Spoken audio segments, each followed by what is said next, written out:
हिंदू भूमे सुरक्षार्थ केशवेन विनिर्मितम् यं संघपोषितं येन गुरुं तं प्रणमाम्यहम्।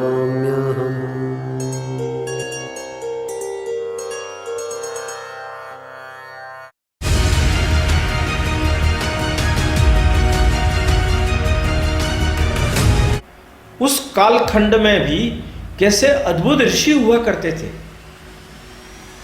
जिन्होंने अपनी हड्डियां देव कार्य के लिए त्याग कर दी, अपने प्राणों का अंत कर लिया।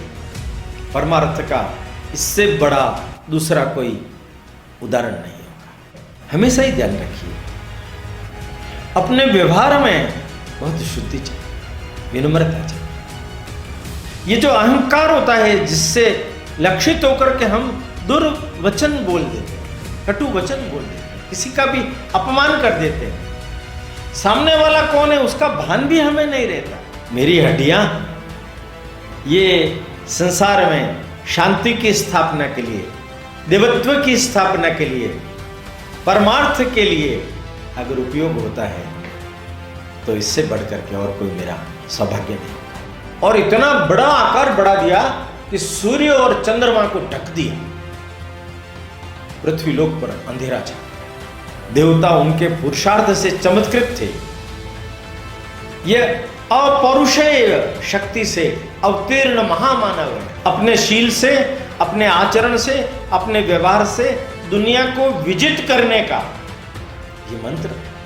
मित्रों, हमें भी हमारा पुरुषत्व विकसित करते हुए, स्त्रीत्व विकसित करते हुए, अपने जीवन में तप तपस्या के सहारे विविध प्रकार के गुण योग्यताएं धारण करते हुए इस देश के लिए, समाज के लिए, धर्म के लिए, परोपकार के लिए अपने जीवन को लगाने का निश्चय करके आगे बढ़ना चाहिए। गंगा का आह्वान किया, महादेव की खुली हुई जटाओं के बीच में वो पुण्य शलीला स्वर्ग की देवी गंगा अवतीर्ण। हर हर गंगे, शिव शिव गंगे। समुत्कर्ष समिति से जुड़ी सभी जानकारियां प्राप्त करने के लिए हमारे YouTube चैनल समुत्कर्ष समिति को अवश्य सब्सक्राइब करें।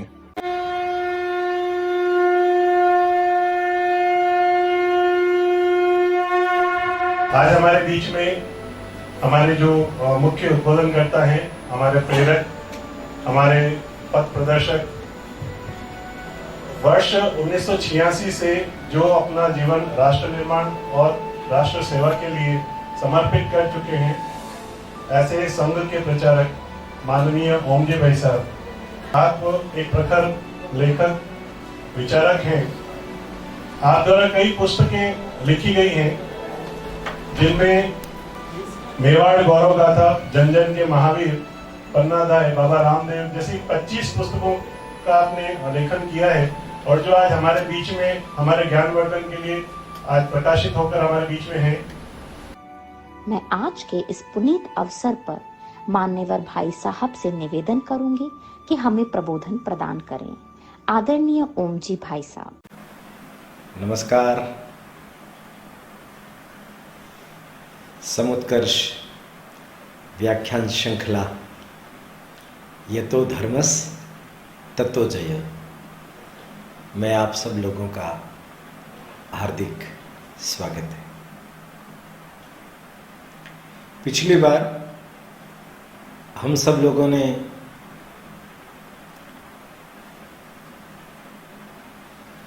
नल और दमयंती की कथा उसका श्रवण किया था। कली काल के प्रभाव के कारण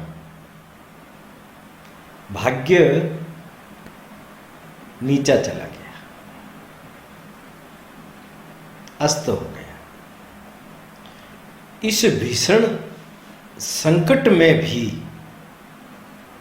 अपने धैर्य को न खोते हुए, अपनी सहनशीलता को बनाए रखते हुए जीवन के संघर्षों को समदृष्टि से देखते हुए नल और दमयंती ने अपने जीवन में फिर से कैसे भाग्य का उदय किया, उस कथा को हमने सुना।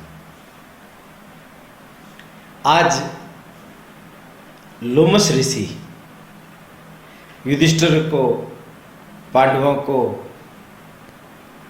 महर्षि अगस्त्य उनकी कथा सुना रहे हैं। महर्षि अगस्त्य जो है, अगर मैं ये कहूं कि पुरुषार्थ का दूसरा नाम मुनि अगस्त्य है। इतना प्रचंड, इतना अद्भुत पराक्रम, पुरुषार्थ कोई व्यक्ति प्रकट कर सकता है अपने जीवन में, वो है अगस्त्य। अगस्त्य ऋषि एक बार जंगल में कहीं जा रहे थे। रास्ते में उन्होंने देखा कि एक कुआं है। उस कुएं में अगस्त्य ऋषि ने कुछ लोगों को उल्टा लटका हुआ देखा। इनको ये दृश्य देखकर के बड़ा आश्चर्य हुआ। नजदीक गए, जाकर के देखा, प्रणाम किया उन लोगों को और पूछा, महानुभावों आप लोग कौन हैं? उन्होंने कहा कि हम तुम्हारे पूर्वज हैं। पूर्वज हैं? आप इस अवस्था में कैसे? उनका हमारी मुक्ति नहीं हुई है। हमारी मुक्ति कराने के लिए तुम्हें कुछ प्रयत्न करना पड़ेगा। उनका आप मेरे पूर्वज हैं और मुक्ति चाहते हैं तो आप मुझे आदेश दीजिए, मुझे क्या करना होगा? उन्होंने कहा कि तुमने अभी विवाह नहीं किया है, तुम्हारे संतान पैदा नहीं हुई है, तुम एक योग्य संतान को पैदा करो, उससे हम ऋण मुक्त होकर सदगति को प्राप्त करेंगे। अगस्त्य जी ने कहा, जैसी आज्ञा आप सब पितृदेवों की। आगे अपने आश्रम विचार करने लगे। पूरी दुनिया में दृष्टिपात करने पर भी उन्हें कहीं कोई अपने योग्य स्त्री नहीं मिली। तब वो खोजते खोजते एक जगह पर उनकी निगाह टिक गई। जहां निगाह टिकी वो राजकुमारी थी, विदर्भ की राजकुमारी लोपामुद्रा।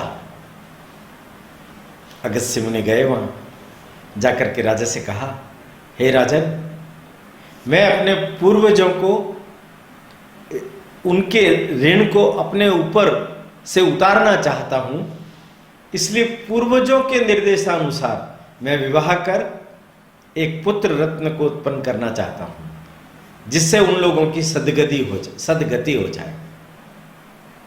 कृपा करके आप अपनी बेटी लोपामुद्रा का हाथ मेरे हाथ में देने, विवाह करने का निश्चय करेंगे? राजा घबरा गए, डर गए। महर्षि अगस्त्य ऋषि के साथ में राजकुमारी का विवाह, यह कैसे होगा? अपनी पत्नी के पास गए, रानी को कहा, अगर हमने इनका कहना नहीं माना तो बहुत तेजस्वी ऋषि है ये श्राप देकर के हमें नष्ट कर देंगे, हमारा राज्य नष्ट हो जाएगा। पुत्री लोपामुद्रा को जब ये बात मालूम पड़ी, उसने अपने माता पिता को निश्चिंत किया, आप चिंता मत कीजिए, ऋषि ने जो कहा है मेरा हाथ उनके हाथ में दे दीजिए, मेरा विवाह उनके साथ कर दीजिए, अपने राज्य की रक्षा कीजिए आप, मुझे कोई दिक्कत नहीं होगी। राजा ने लोपामुद्रा का विवाह अगस्त्य ऋषि के साथ कर दिया। विवाह उपरांत जब वो प्रस्थान करने लगे तो ऋषि ने लोपामुद्रा से कहा, हे देवी, ये तो तुम वस्त्र आभूषण पहन करके खड़ी हो, ऋषि कुल में तो इन सब का कोई महत्व नहीं होता, तुम्हें इन सब को उतार करके ही चलना पड़ेगा। उसने सब उतार दिया, चल पड़ी ऋषि के साथ। बड़ी निष्ठा से, बड़े प्रेम से, बड़ी जिम्मेदारी से उस राजकुमारी ने तपस्या पूर्ण जीवन को स्वीकार किया। उसकी निष्ठा, भक्ति, सेवा, श्रद्धा, इन सबको देखकर अगस्त्य ऋषि प्रसन्न।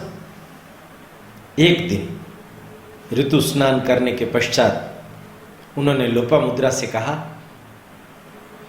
हे महादेवी, मैंने आपके साथ जिस उद्देश्य से विवाह किया था उसको पूरा करने का अब समय आ गया है। कृपा कर तुम मुझे एक पुत्र रत्न प्रदान करो। लोपामुद्रा ने कहा कि हे भगवान, हर एक व्यक्ति विवाह इसी उद्देश्य से ही करता है। निश्चित रूप से आपने जो प्रस्ताव रखा है वो मेरे लिए सुशोभनीय है, ये मेरे भी सौभाग्य की बढ़ोतरी कर देने वाला है। किंतु क्या? आप देख रहे हैं मुझे, मैं यहां जंगल में आकर के पुष्पों से, पत्तियों से ही अपना श्रृंगार कर पाती हूं। मेरी इच्छा है, यदि आप मेरे साथ समागम करके पुत्र रत्न को प्राप्त करना चाहते हैं तो मुझे भी आभूषणों से लाद दीजिए और स्वयं भी आभूषणों से लद जाइए। आप आभूषणों से युक्त होकर के मेरे साथ समागम कीजिए, यह मेरी इच्छा है। अगस्त्य ऋषि ने कहा कि यह कैसे संभव है? तुम्हारा पिता का दिया हुआ धन तुम वहीं छोड़ करके आ गई, मेरे पास कोई धन है नहीं, बिना धन के मैं तुम्हें आभूषणों से सुसज्जित कैसे करूं? लोपामुद्रा ने कहा, यह तो अब आपको ही सोचना पड़ेगा। आप अपने तप के प्रभाव से चुटकी बजाते हुए आभूषणों की व्यवस्था कर सकते हैं। वो बात तुम्हारी ठीक है, किंतु इससे मेरा तप क्षीण होगा। तप क्षीण न हो ऐसी कोई युक्ति तुम बताओ जिससे आभूषण भी प्राप्त हो जाए और तप समाप्त न हो। उनका क्या, आप विविध राजाओं के पास में जाइए और वहां जाकर के उनसे धन की याचना कीजिए। उन्होंने धर्मपूर्वक कमाया हुआ जो धन होगा वो आपको देंगे, आपका मनोरथ पूर्ण हो जाएगा। अगस्त्य ऋषि 2, 4, 5 राजाओं के पास गए। उन सब राजाओं ने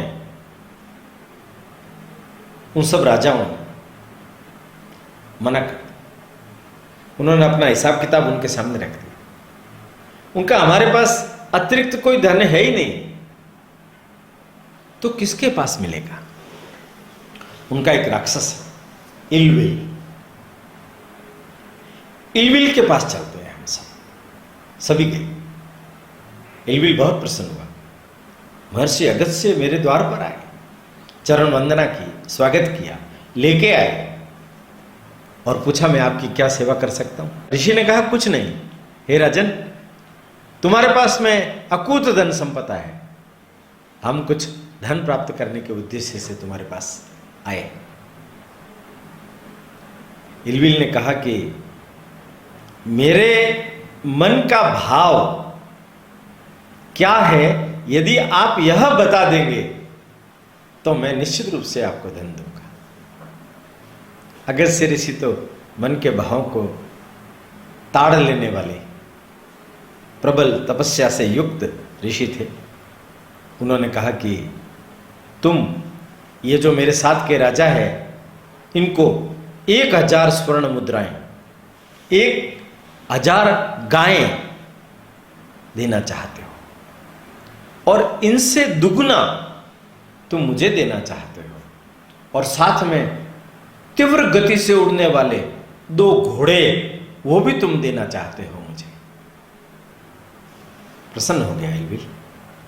उसने कहा, अहो भाग्य मेरे, ऐसे श्रेष्ठ तपस्वी ऋषि के दर्शन हुए उन्होंने उन सबको धन देकर के विदा किया। धन लेकर वीराव और सुराव नामक 2 दिव्य घोड़े, गायें, स्वर्ण मुद्राएं, आभूषण लेकर के आ गए। अपनी पत्नी को दिया, पत्नी प्रसन्न हुई। उस लोपामुद्रा के साथ समागम करके उनको एक पुत्र रत्न की प्राप्ति हुई। दृष्टव्यु नामक एक श्रेष्ठ तपस्वी पुत्र, उसकी प्राप्ति। युधिष्ठिर ने पूछा, महर्षि आपने लोपामुद्रा और अगस्त्य ऋषि की कहानी तो बताई, उनके संतान उत्पत्ति की भी कहानी बताई, पर अगस्त्य मुनि में हमने सुना है बहुत क्षमताएं थी, बहुत सामर्थ्य था, बहुत योग्यताएं थी। कृपा कर उनके विविध उपक्रमों को, विविध कारनामों को हमें विस्तार से बताएं। लोमस ऋषि ने फिर से कहा, बेटा तुम सुनो, ये जो अगस्त्य ऋषि है, जिस समय में यह तपस्या करते थे, उस कालखंड में कालकेय नामक राक्षस पूरे संसार में वत्रासुर के संरक्षण में उत्पात मचा रहे थे, ऋषि मुनियों को मार रहे थे। देवताओं को कितनी बार वो पराजित कर चुके। देवता ब्रह्मा जी की आराधना करने लगे।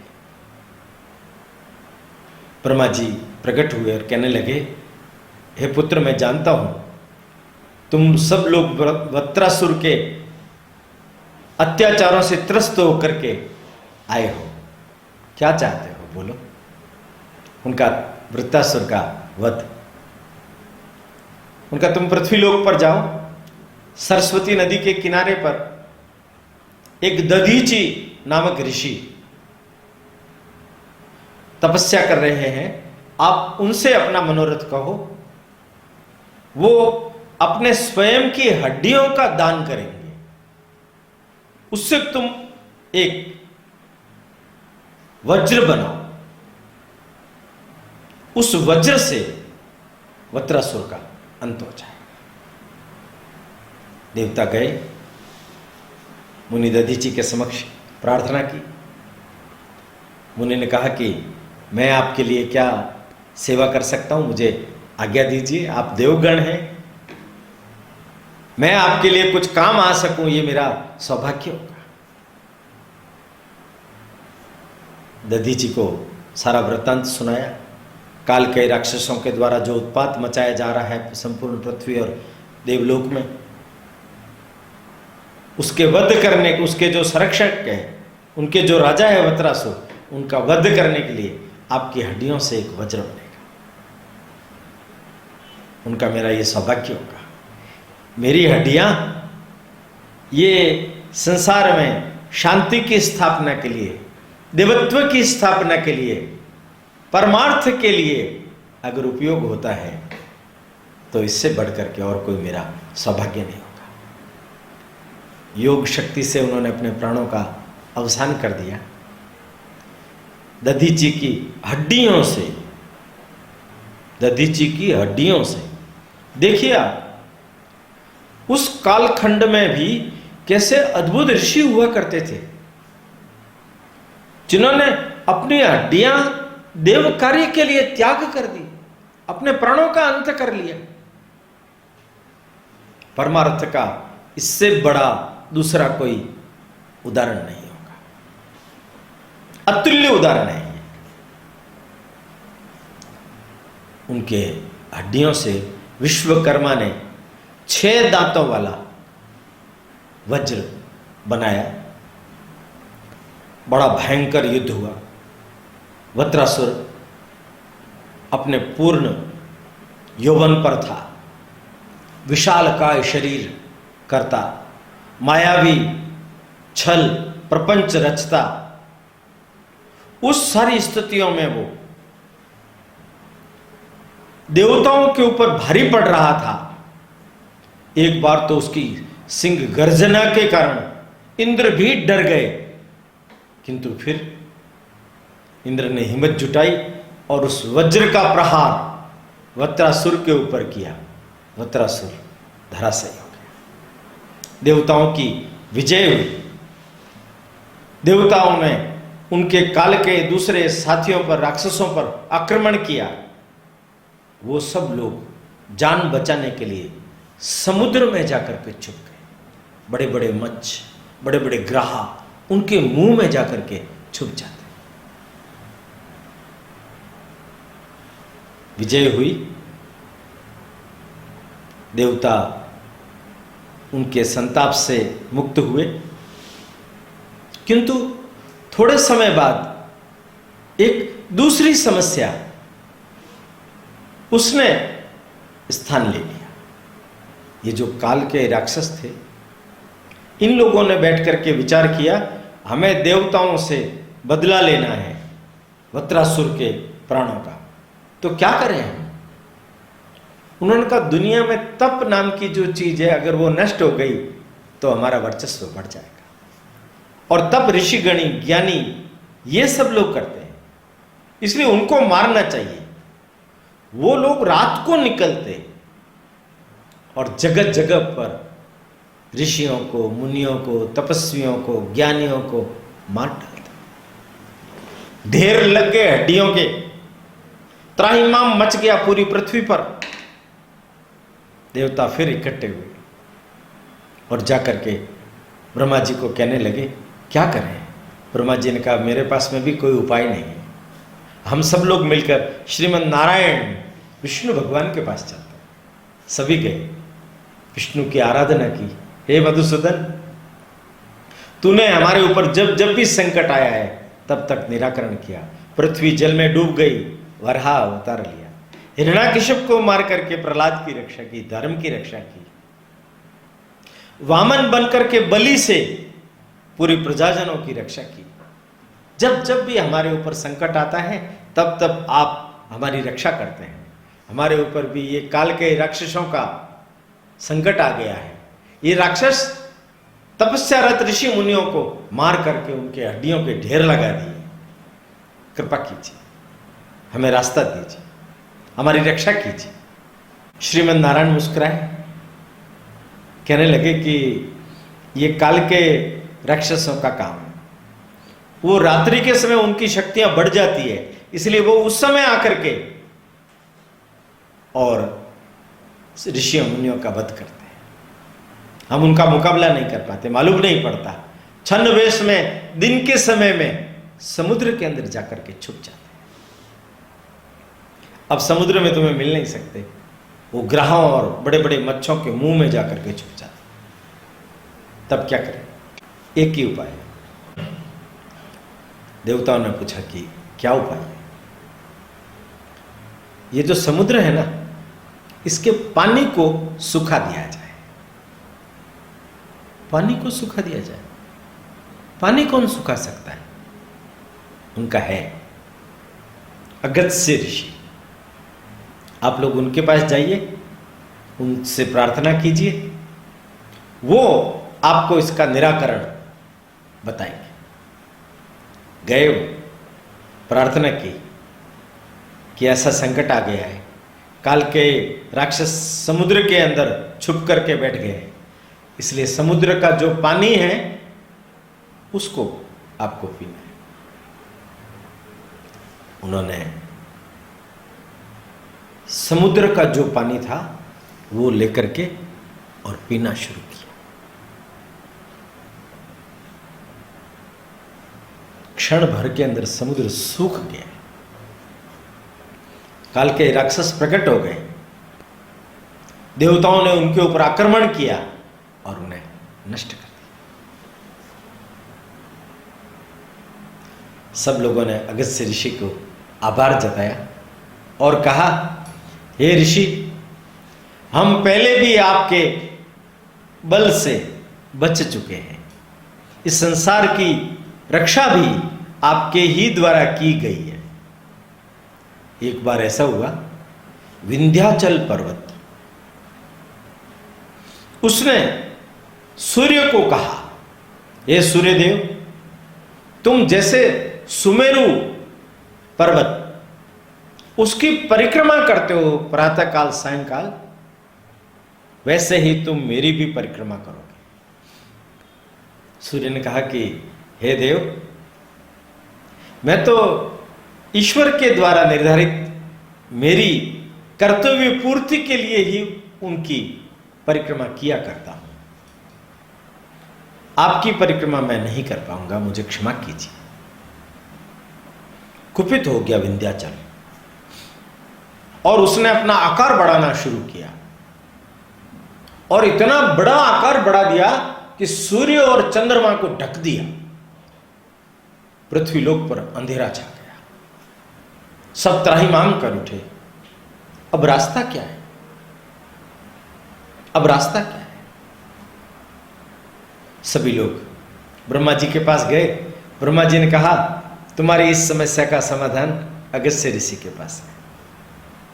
गए अगस्त्य ऋषि के पास। उनका कि हमने विंध्याचल से प्रार्थना की पर विंध्याचल टस से मस नहीं हुआ, वो हमारी बात ही नहीं सुन रहा, मान ही नहीं रहा। वो कह रहा है सूर्य को परिक्रमा लगानी पड़ेगी, कृपा कर आप कुछ रास्ता निकालिए ना। अगस्त्य ऋषि ने कहा ठीक है, मैं कुछ प्रयत्न करता हूं। अगस्त्य ऋषि अपनी पत्नी लोपामुद्रा को लेकर के विंध्याचल के समक्ष उत्तर की तरफ से गए। विंध्याचल ने उनको देखा, उसका गर्व चूर हुआ। उनको प्रणाम करने के लिए वो धीरे धीरे धीरे धीरे नीचे झुका और पूर्ण रूप में नीचे आ गया। हाथ जोड़ करके मुनि अगस्त्य को कहने लगा, हे मुनिवर, आज्ञा कीजिए, मैं आपकी क्या सेवा कर सकता हूं। मुनि अगस्त्य ने कहा, हे विंध्यराज, हमें किसी काम से दक्षिण की यात्रा करनी है, इसलिए यदि तुम हमें रास्ता दो तो हमारे ऊपर बड़ी कृपा होगी। नहीं नहीं, आपके ऊपर कृपा कैसे होगी? ये तो मैं धन्य हो जाऊंगा कि आपने अपने चरणों को मेरे मस्तक पर धारण किया। अगस्त्य मुनि और लोपामुद्रा विंध्याचल पर्वत को पार करने लगे। पूरा पर्वत पार करने के बाद रुके और विंध्याचल को कहने लगे, हे विंध्यराज, हम दक्षिण में अपना काम पूरा करके शीघ्र ही लौट करके आएंगे, तब तक तुम इसी अवस्था में ही रहना। उनका जो आज्ञा गुरुदेव। अगस्त्य मुनि ने दक्षिण में जाकर के अपना आश्रम बना लिया, वापस उत्तर भारत में नहीं लौटे। इस कारण विंध्याचल अभी भी झुका हुआ उनकी प्रतीक्षा कर रहा है। आप सामर्थ्य देखिए, पर्वतराज को इतना नीचा झुका दिया, सारे समुद्र के पानी को एक अंजुली में भर करके पी लिया। देवता उनके पुरुषार्थ से चमत्कृत थे। यह अपौरुषेय शक्ति से अवतीर्ण महामानव है। अगस्त्य की जब प्रार्थना प्रशंसा की, अगस्त्य ने बोला, नहीं, हरेक मनुष्य में शक्तियां होती है। हरेक मनुष्य को अपने आत्मबोध करते हुए अपने जीवन में विविध शक्तियों का उपार्जन करना चाहिए। जितना अधिक कौशल होगा, जितना अधिक सामर्थ्य होगा और उस सामर्थ्य को परोपकार के लिए, परमार्थ के लिए लगाएंगे तो अहंकार नहीं आएगा। मनुष्य के अंदर ये शक्तियां हैं, मनुष्य प्राप्त कर सकता है, मनुष्य को ये शक्तियां प्राप्त करनी चाहिए। देवताओं पर बहुत प्रसन्न हुए अगस्त्य, किंतु देवताओं ने कहा, हे देव, हमारा मनोरथ पूर्ण हुआ, काल के राक्षसों का अंत हुआ, अब आप कृपा कीजिए, वो जो जल आपने पिया था वो जल फिर से निकाल दीजिए, जिससे समुद्र जो सूख गया है वापस भर जाए। अगस्त से हंस करके कहने लगे अब संभव नहीं है, वो तो अब तक पच गया। समुद्र भर का पानी अंजुली भर के पिया और पच भी गया। अब कैसे होगा ये मैं नहीं जानता, ये आप लोग जानिए। गए सब लोग ब्रह्मा जी के पास। ये नई समस्या और खड़ी हो गई, इसका निराकरण कैसे करें प्रभु? उनका चिंता मत करो। भगीरथ नामक एक व्यक्ति पैदा होगा जिसकी तपस्या से आपका यह समुद्र भर जाएगा, तब तक इंतजार करो। इधर ये जो मुनि दधीची, उनकी जब प्राण छूट गया और उनकी हड्डियों से जब वज्र बना, उस समय इस दुख को उनकी पत्नी सहन नहीं कर सकी, उनका स्वर्गवास हुआ। एक बच्चा हुआ था उनके छोटा, वो बच्चा किसी ने पीपल की एक कोटर थी उसके अंदर डाल दिया। वो बच्चा पीपल के फल पत्तों को खा करके 5 साल उस कोटर के अंदर रह करके बड़ा हुआ। उधर से निकले महर्षि नारद, उन्होंने देखा ये बालक पीपल की कोटर में कौन है। योग दृष्टि से देखा, मालूम पड़ा ये तो ऋषि दधीची की संतान है। बुलाया उसको, उसका मान किया और कहा कि तुम तीनों की जो ये अवस्था है वो शनि के प्रकोप से हुई है। शनि की दशा से तीनों का यह हाल हो रहा है। वो जो बालक था उसने कहा कि मैं तपस्या करूंगा, और तपस्या की उस पीपल के पेड़ के नीचे रह करके। भगवान प्रकट हुए, विष्णु आशीर्वाद दिया, बोलो पुत्र क्या चाहते हो? उनका कि ये जो शनि के प्रकोप के कारण एक बालक की भी दुर्दशा होती है, आप आशीर्वाद दीजिए, शनि को बोलिए। शनि देवता को प्रकट किया और शनि को कहा गया 5 साल तक के बच्चे को शनि की कोई दशा नहीं लगेगी, और जो पीपल के पेड़ के नीचे बैठ करके हनुमान जी की शनि की तपस्या करेगा उसके ऊपर भी शनि का कोई प्रभाव नहीं होगा। वो ऋषि पिपलाद कहलाए, पीपल में से पैदा हुए थे इसलिए। और भगवान विष्णु ने उनको वरदान देते हुए कहा कि ये जो पीपल का पेड़ है ये अश्वत्थ है, इसका नाम अश्वत्थ है संस्कृत। मैं विष्णु वृक्षों में पीपल के रूप में दुनिया के समक्ष रहूंगा। इसके नीचे जो कोई भी साधना करेगा, मंत्र सिद्धि करेगा, तपस्या करेगा, उसकी मनोकामना अवश्यमेव पूर्ण होगी। उधर आगे चलकर एक राजा हुए, उन राजा का नाम था सगर। उनकी 2 रानियां थी, वैदर्भी, शिव्या। संतान नहीं थी। दोनों पत्नियों के साथ वो महादेव को मनाने के लिए कैलाश मानसरोवर पर जाकर के तपस्या करने लगे। भोलेनाथ प्रकट हुए और कहा कि मांगो पुत्र।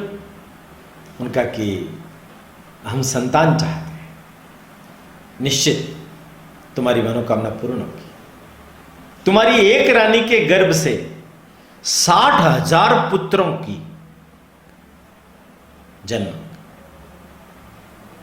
और दूसरी से एक पुत्र पैदा होगा। एक विशेष बात यह है कि ये जो 60,000 पुत्र है ये एक साथ मृत्यु को प्राप्त हो जाएंगे, किंतु दूसरे एक मेव पुत्र से तुम्हारी संतति वंश चलता रहेगा।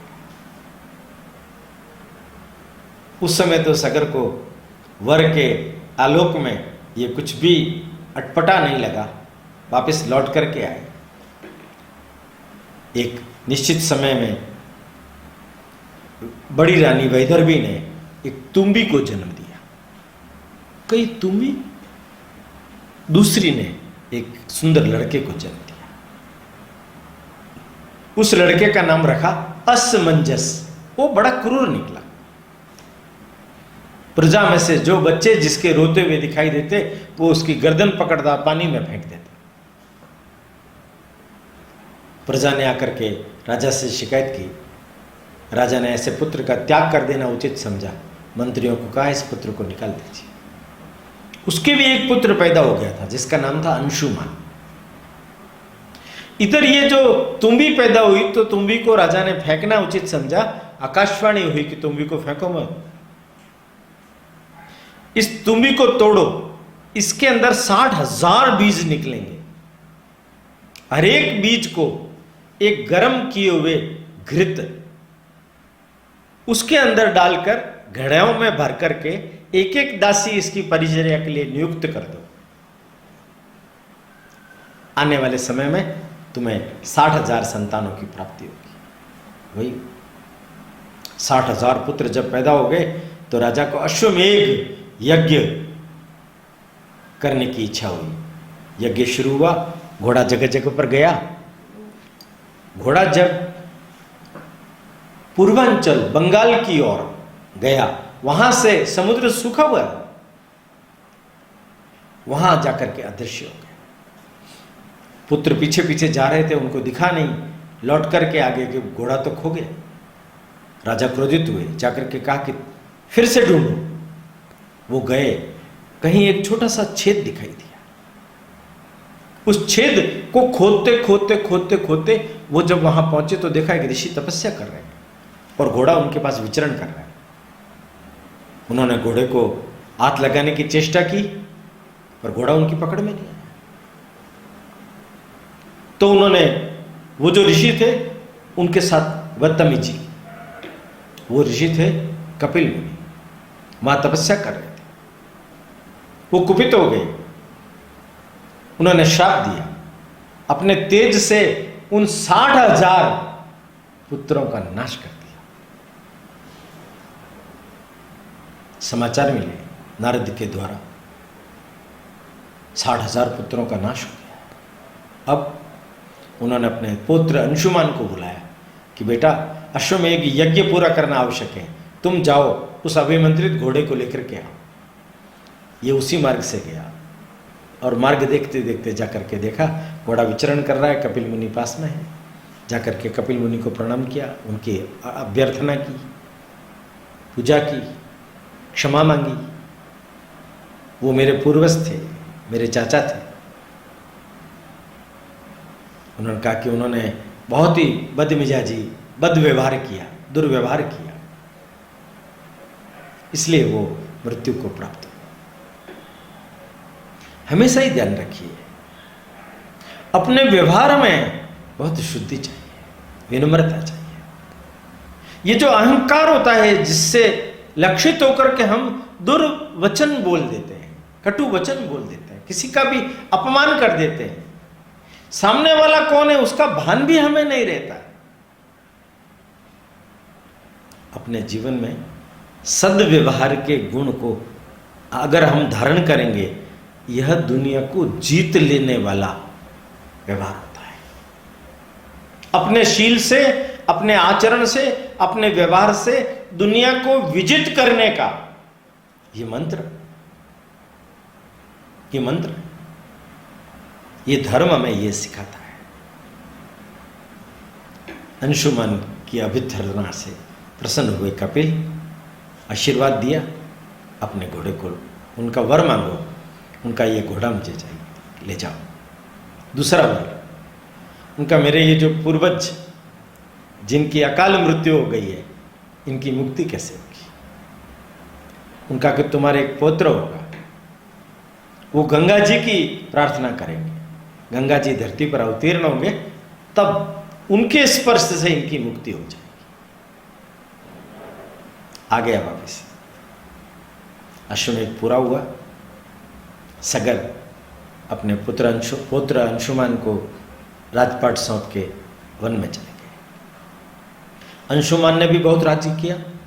उसके दिलीप नामक राजा हुआ, इक्ष्वाकु वंश के थे। और दिलीप के भी राजपाट पूर्ण होने पर एक पुत्र हुआ भगीरथ। और भगीरथ को जब ये पूर्व सारी घटनाएं ज्ञात हुई तो मंत्री को राज्य सौंप करके वो हिमालय पर चले गए और साधना करने लगे गंगा की। गंगा प्रकट हुई। कहते हैं 10,000 वर्षों तक सगर ने साधना की। गंगा प्रकट हुई। पुत्र मांगो वरदान। उनका, हे मां, मेरे पूर्वजों को मोक्ष दो, मैं पितृ ऋण से मुक्त होना चाहता हूं। वो मेरे पितर है, उनका मैं तर्पण करने के लिए तुम्हारी आज्ञा चाहता हूं। गंगा ने कहा, मैं तो पृथ्वी पर आने के लिए तैयार हूं, किंतु मैं जब स्वर्गलोक से पृथ्वी पर आऊंगी तो मेरी गति इतनी तीव्र होती है कि उसको सहन करना किसी के लिए संभव नहीं होगा। एक है महादेव, वो मुझे धारण कर सकते हैं, तुम उनसे प्रार्थना करो। फिर से महादेव की तपस्या की। महादेव प्रकट हुए, उनसे आग्रह किया। महादेव मान गए। गंगा का आह्वान किया। महादेव की खुली हुई जटाओं के बीच में वो पुण्य शलीला स्वर्ग की देवी गंगा अवतीर्ण हुई। हर हर गंगे, शिव शिव गंगे। गंगा के प्रकट होने के बाद में भगीरथ को कहा कि पुत्र, तुम बताओ कहां चलना है। आगे आगे भगीरथ, पीछे पीछे गंगा। चलते चलते अभी जो गंगा का निर्दिष्ट मार्ग है, जो जाकर के गंगा सागर में मिलता है, वहां तक से ले जाकर के गंगा ने सारे समुद्र को भर दिया। गंगा के पानी से पूरे दुनिया के सारे समुद्रों का फिर से पोषण हुआ है। और गंगा के अंजलि भर करके अपने पितरों को तर्पण जब दिया, उनके 60,000 पितर मुक्त हो गए, आशीर्वाद देकर के चले गए। भगीरथ का तप, यह भी दुनिया भर के अंदर एक मिसाल हो गया। तपस्या कैसी? भगीरथ जैसी, जो साक्षात जगदम्बा गंगा को धरती पर उतार लाए। अद्भुत प्रचंड पुरुषार्थ की ये सारी मिसालें हैं, उदाहरण है। अगस्त्य ऋषि का, भगीरथ का, दधीची का यह दृष्टांत हम सब लोगों के जीवन में तप तपस्या का, श्रेष्ठतम गुणों को धारण करने का, तपस्या करने का, परोपकार करने का, पुरुषार्थ करने का अनुपम उदाहरण है। हे पांडव, आप सब लोग भी अपने जीवन में इन लोगों से प्रेरणा प्राप्त करके अपने जीवन को श्रेष्ठ, धर्ममय, परोपकारमय बनाएं और अपने जीवन में सार्थकता प्रकट करें। यही इस अगस्त्य आश्रम की सबसे महत्वपूर्ण कथा है। मित्रों, यह केवल पांडवों के लिए कथा नहीं है, ये कथा हम सब लोगों के लिए भी है। हमें भी हमारा पुरुषत्व विकसित करते हुए, स्त्रीत्व विकसित करते हुए, अपने जीवन में तप तपस्या के सहारे विविध प्रकार के गुण, योग्यताएं धारण करते हुए इस देश के लिए, समाज के लिए, धर्म के लिए, परोपकार के लिए अपने जीवन को लगाने का निश्चय करके आगे बढ़ना चाहिए। तब हमारे जीवन की भी सार्थकता परिपूर्ण होगी। आज इतनी कथा सुना करके मैं अपनी बात पूरी करूंगा। अगली बार फिर मिलेंगे, तब तक के लिए विराम, विश्राम, प्रणाम। समुत्कर्ष समिति से जुड़ी सभी जानकारियां प्राप्त करने के लिए हमारे YouTube चैनल समुत्कर्ष समिति को अवश्य सब्सक्राइब करें। आप सभी का समुत्कर्ष समिति के प्रति यही स्नेह और आत्मीय भाव बना रहे। धन्यवाद।